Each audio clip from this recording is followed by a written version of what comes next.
Imagine you could follow thousands of people for decades, from the moment they are young and full of potential, all the way to the end of their lives, watching their marriages, their friendships, their careers, their failures, their illnesses, and their quietest Tuesday mornings. And then, after all those years, after all that living, you could ask one simple, profound question. What actually makes a human life good? Is it the wealth we accumulate? Is it the status we achieve? Or is it something far simpler, yet much harder to master? Most of us are told that fame and fortune are the keys to happiness. We are taught to chase achievements, believing they will bring us fulfillment. But what if the most important secret to a happy life has been hiding in plain sight all along? This is the story of the longest study of adult life ever conducted. In 1938, researchers at Harvard University began tracking the lives of 724 young men. They came from two vastly different worlds. One group were sophomores at Harvard College. The other group were from Boston's poorest neighborhoods, many living in tenements without running water. They followed them through world wars, economic crashes, and the ordinary struggles and triumphs of existence for over 80 years. Today, the study continues with over 2,000 of their children and spouses, providing an unprecedented look into the human experience across generations. And after decades of observation, the clearest lesson that emerged was not about wealth, fame, or working harder and harder. It was this: good relationships keep us happier and healthier. Period. This one simple truth changes everything we think we know about a good life. When the study began, the researchers wanted to understand what factors lead to healthy aging. They didn't just want to know if people were happy. They wanted to know how their bodies held up, how their brains functioned, and how their social worlds evolved over time. By checking in every 2 years with questionnaires, medical exams, and in-depth interviews, they captured a panoramic view of human development. They saw that studying happiness isn't about a snapshot of a single moment. It's about the patterns that form across the decades. They watched as some men climbed the social ladder while others fell. They saw healthy men become sick and isolated men find connection. But across all these diverse paths, one factor stood out above all others as the primary driver of long-term well-being and longevity. It wasn't their cholesterol levels at age 50 that predicted how they would age. It was how satisfied they were in their relationships. It was about the people. The most satisfied people at age 50 were the healthiest at age 80. Relationships, it seems, are a physical asset. Relationships are not just a luxury or a social convenience. They are a fundamental biological and psychological necessity. The study found that people who are more socially connected to family, to friends, to community are happier and they are physically healthier. These connections act as a buffer against the stresses of life. They provide emotional support when things go wrong and amplify joy when things go right. But it's not just about the number of friends you have or whether or not you're in a committed relationship. It's the quality of your close relationships that matters. You don't need a massive social circle. You need a few people with whom you can be your true, authentic self. People who really know you. Living in the midst of conflict is really bad for our health. High-conflict marriages, for example, turned out to be very bad for our health, perhaps worse than getting divorced. Conversely, living in the midst of good, warm relationships is protective. It literally keeps our brains sharper and our bodies stronger as we age. When we feel we can count on another person in times of need, our nervous systems relax, our brains stay healthier, and our physical pain is minimized. The study also revealed the dark side of this truth, the toxic impact of loneliness. Loneliness is not just a feeling. It is a physical reality. People who are more isolated than they want to be find that they are less happy. Their health declines earlier in midlife, and their brain functioning declines sooner. The experience of loneliness is stressful. It keeps the body in a state of fight or flight, which over time can damage our vital systems and shorten our lives. But it's important to distinguish between being alone and being lonely. Some people need solitude to recharge. That is healthy and restorative. Solitude is chosen. Loneliness is the feeling that meaningful connection is missing. It's when you're surrounded by people but still feel unseen. We live in a world that is more connected than ever, yet many of us feel more isolated than previous generations. This is the paradox of our time. Chronic loneliness leads to increased levels of cortisol and inflammation, which are linked to heart disease, diabetes, and cognitive decline. The good news is that this is not a permanent state. Connection can be rebuilt, and the benefits begin as soon as we start to reach out. So many of our most important relationships don't end with a bang. They don't disappear because of one major argument or a dramatic betrayal. They fade slowly through quiet neglect.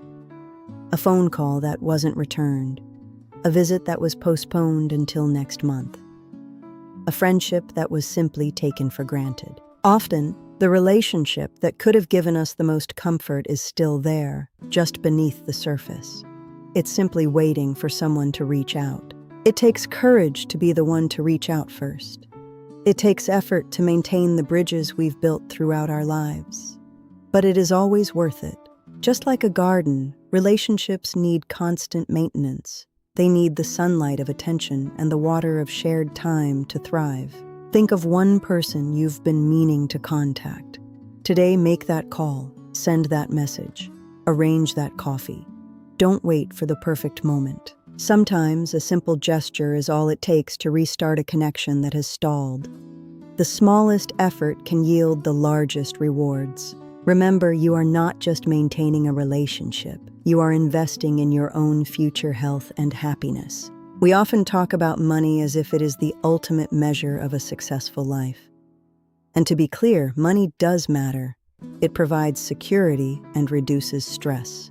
But researchers found that once our basic needs are met, adding more wealth doesn't lead to a corresponding increase in happiness. There is a plateau. You can live in a mansion and still be profoundly lonely. You can have the most expensive car in the city and have no one to drive with. The question isn't whether money is good or bad. The question is, what are you using your resources to build? Are you building a lifestyle or are you building a life? A lifestyle is made of things. A life is made of moments and people. True wealth is found in the richness of our connections, not the balance of our bank accounts. Financial security is a foundation, but it is not the structure itself. The structure of a good life is built from the relationships we cultivate. When we use our money to create shared experiences, trips, meals, celebrations, the happiness it brings lasts much longer than when we buy possessions. Possessions lose their novelty quickly, but the memories of connection and shared joy remain with us for a lifetime. Many of the men in the Harvard study were high achievers, doctors, lawyers, even a president.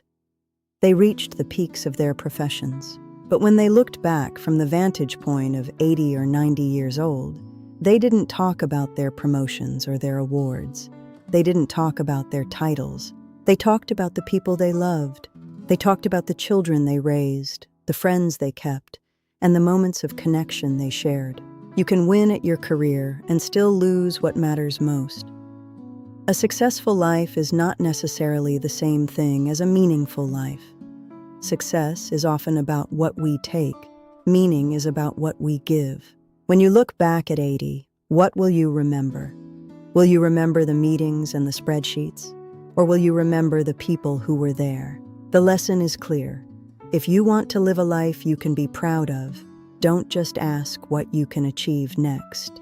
Ask who you can love better. High achievement without high connection is a recipe for a hollow existence. The study found that even the most successful men felt a deep void if they lacked close relationships. Fulfillment comes from the quality of our contribution to others and the depth of the bonds we share. That is the true scoreboard of life. A healthy long-term relationship doesn't mean constant agreement or a lack of friction. That's a myth. Real relationships involve conflict and disagreement. What matters is emotional safety. It's the knowledge that even when we disagree, the bond remains intact. It's the ability to repair after a conflict. The strongest relationships are not the ones that never break. They are the ones that are repaired over and over again with patience and forgiveness. Connection is built through thousands of small acts repeated over time. It's the ordinary moments that create the most extraordinary bonds. Being vulnerable, showing up for people when they are at their lowest, and being willing to listen without judgment. These are the foundations of emotional safety. The ability to say, "I'm sorry and I forgive you," is perhaps the most important skill in maintaining a long-term bond. It is the fuel for relationship longevity. When we feel truly seen and understood by another person, our bodies release oxytocin and our stress levels plummet. This is biological safety. This sense of safety allows us to face the challenges of the world with greater courage and resilience. We don't have to face them alone. As we age, it's easy to become disconnected. But the Harvard study found that the people who age most successfully are those who actively maintain their engagement. Healthy aging isn't just about adding years to your life. It's about adding life to your years. It's about finding purpose and contribution after retirement. Those who leaned into relationships with family, friends, and community fared much better as they grew older. They stayed sharper, longer, and were far happier. Growing older doesn't have to mean growing lonely. Some of the most meaningful chapters of our lives can begin when we have the time and wisdom to focus on what truly matters. The secret to a good old age isn't a miracle pill or a hidden fountain of youth. It's the person walking beside you. It's the community you belong to. Staying curious and being open to new connections throughout our lives keeps our minds flexible and our hearts open. It keeps us young at heart. When we help others, we find a sense of purpose that transcends our own needs. This generativity is a hallmark of those who age with grace. Aging well is a team sport. It requires a network of people who care for us and whom we care for in return. It is a reciprocal gift. Building connection is a habit. It's something we must do intentionally every day. Don't wait until you feel lonely to start building your support system. Build connection before you need it. Schedule your relationships instead of waiting for them to happen. Treat them with as much importance as your career or your health. Create recurring social rituals. A weekly walk with a neighbor, a monthly dinner with old friends, a Sunday lunch with family. These rituals are the social fabric of our lives. When you are with someone, be fully there. Put the phone away. Listen with your whole heart. This kind of presence is the greatest gift we can give each other. These small habits, repeated day after day, year after year, are what create a truly rich and fulfilling life. Connection is not a destination. It is a way of traveling. Look for ways to serve your community. Volunteering is a powerful way to meet new people and find a shared sense of purpose. It expands your world. Don't be afraid to be the one who starts a conversation. Most people are just as eager for connection as you are. Be the one who builds the bridge. Practice the art of being a good friend. Show up, follow up, and be there when it matters. Consistency is the secret ingredient of deep and lasting bonds.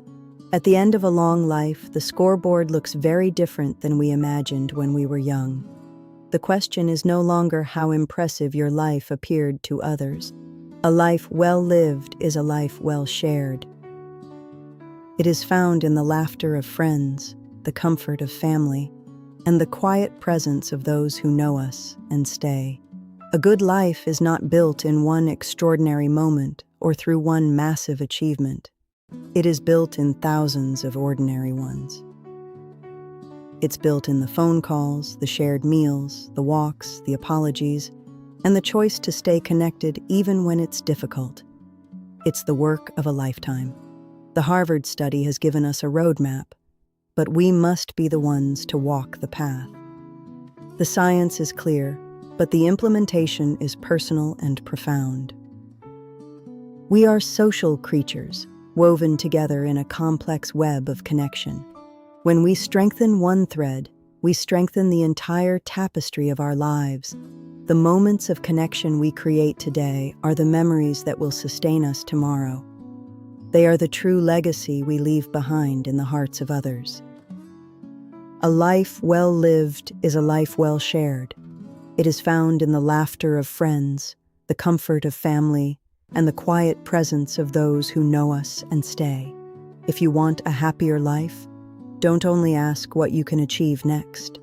Ask who you can love better, because a life well lived is rarely a life lived alone. Thank you for joining us at Golden Wisdom. May your life be filled with the richness of connection and the joy of a life well lived. Subscribe for more timeless wisdom.